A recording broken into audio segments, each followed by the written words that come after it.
Halo semuanya, selamat berjumpa kembali di seri pemrograman web. Pada video kali ini kita akan berbincang-bincang mengenai perulangan. Pada video sebelumnya kita sudah membahas mengenai percabangan. Nah, percabangan dengan perulangan ini sebetulnya dua-duanya sama digunakan untuk mengatur alur kontrol dari sebuah program. Nah, mari kita bahas ya. Jadi perulangan itu apa toh? Perulangan atau biasa disebut sebagai looping itu sebetulnya adalah suatu perintah yang digunakan untuk mengeksekusi blok script secara berulang ya, sampai kondisi perulangan itu terpenuhi ya. Terus tujuannya apa? Tujuannya yaitu untuk meningkatkan efisiensi dan menghemat waktu dalam penulisan script sehingga perintah yang sama itu tidak perlu ditulis berulang-ulang. Jadi tujuan dari looping atau perulangan itu adalah untuk efisiensi dan menghemat waktu gitu. Sehingga setiap perintah yang sebetulnya sama dan dilakukan berulang-ulang itu cukup dilakukan satu kali saja. Dituliskan satu kali namun bisa mengeksekusi perintah-perintah yang berulang tersebut. Nah, sekarang perulangan sendiri dibagi menjadi dua jenis ya. Satu itu disebut sebagai counted looping dan yang berikutnya adalah uncounted looping. Yang counted ini artinya terhitung dan uncounted itu artinya tak terhitung. Kita akan lihat ilustrasi berikut ini. Ini ada ilustrasi perulangan ya. Yang di sebelah sini adalah counted looping, sementara di sini adalah uncounted looping. Nah, pada counted looping ini perhatikan, ini push up 10 kali ya. Loopingnya seperti ini. For i sama dengan 0 dan i itu lebih kecil dari 10, kemudian i-nya plus plus, jadi dia akan mengulang dari i0, i1, i2 sampai i.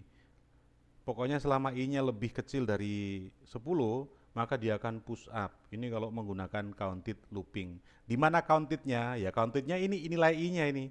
Nilainya dari 0 terus kemudian naik menjadi 1 sampai dia berhenti di 9. Begitu. Nah, sementara yang uncounted looping ini contohnya menggunakan while ya.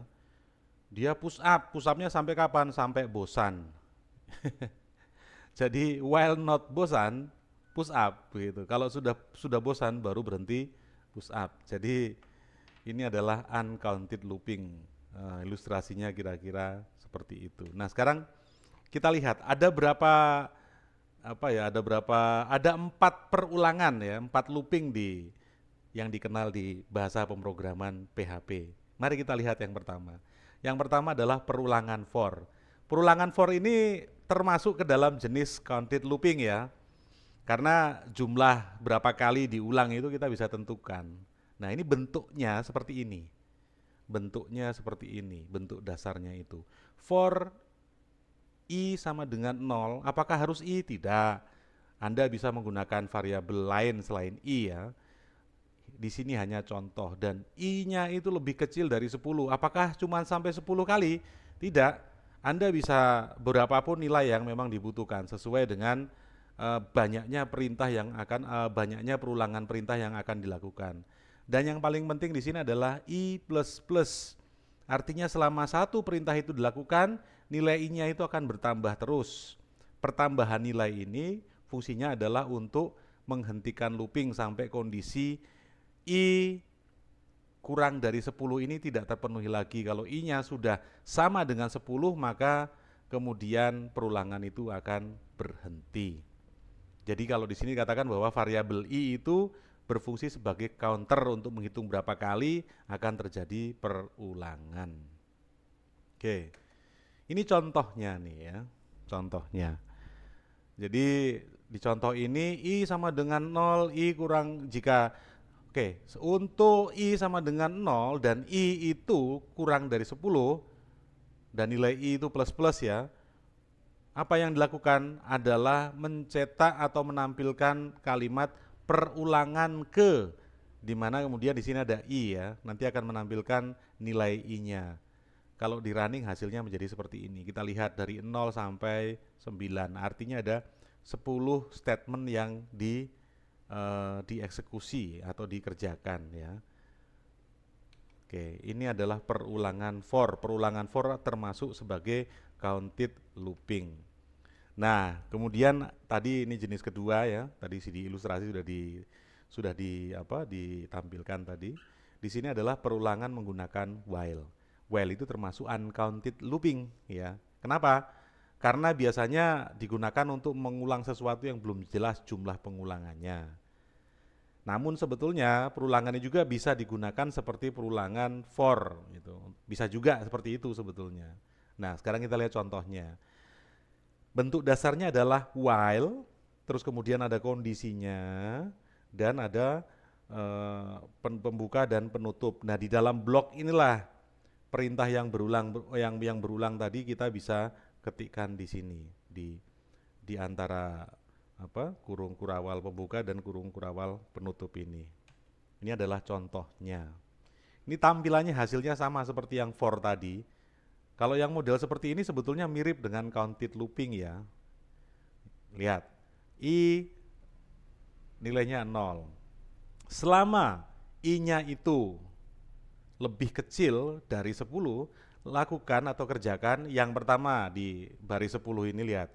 Echo perulangan ke, ini nilai I, kemudian yang 11 itu I++, jadi nilai I-nya akan terus bertambah begitu, sampai kemudian kondisi I kurang dari 10 itu sudah tidak terpenuhi lagi dan perulangan ini akan berhenti. Ini adalah perulangan atau looping yang kedua. Nah, looping yang ketiga itu menggunakan do while ya, menggunakan do while. Ya. Pengulangan atau perulangan do while ini termasuk uncounted looping begitu loh. Sebetulnya ini agak mirip dengan while tadi, cuman dia menggunakan statement do dulu di depan dan kondisinya berada di paling belakang. Ya, kondisinya di paling belakang. Ini contohnya nih. Contohnya ini misalnya ulang itu sama dengan 10. Ya toh. Terus kemudian kerjakan. Kerjakan ini selama apa? Selama ulang itu masih lebih besar dari 0. Yang pertama ngapain? Menampilkan perulangan ke. Begitu. Terus ulang min artinya apa? Nilai nilai ulang ini akan mengalami didekremen atau dikurangi terus 1 gitu ya. Selama proses pengurangan itu, jika nilainya itu masih lebih besar dari 0, maka statement 10 dan statement 11 ini akan terus dikerjakan.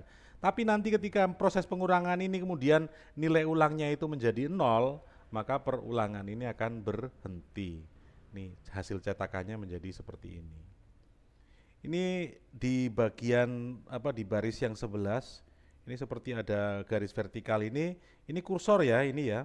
Jadi ini tidak, kalau Anda mencoba untuk melakukan latihan ini jangan diketik sebagai sebagai garis vertikal, tidak. Ini karena kursornya ketika saya melakukan screenshot kursornya masih aktif. Dan yang terakhir adalah perulangan for each. Perulangan for each ini sebetulnya sama seperti perulangan for gitu ya. Tapi memang lebih khusus digunakan untuk mencetak array. Ya. Nah, sekarang kalau ngomong array nanti kita akan bahas lebih detail lagi di video selanjutnya, kita akan bicara mengenai array. Nah, sekarang bentuknya seperti apa? Nih bentuknya seperti ini. For each array as data gitu. Echo data. Ini bentuk umumnya. Sekarang mari kita lihat contohnya. Saya di sini punya array.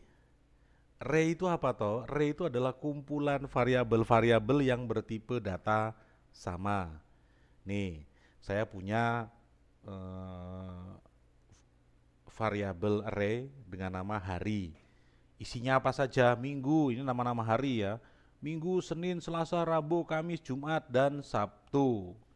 Nah, ini adalah array-nya.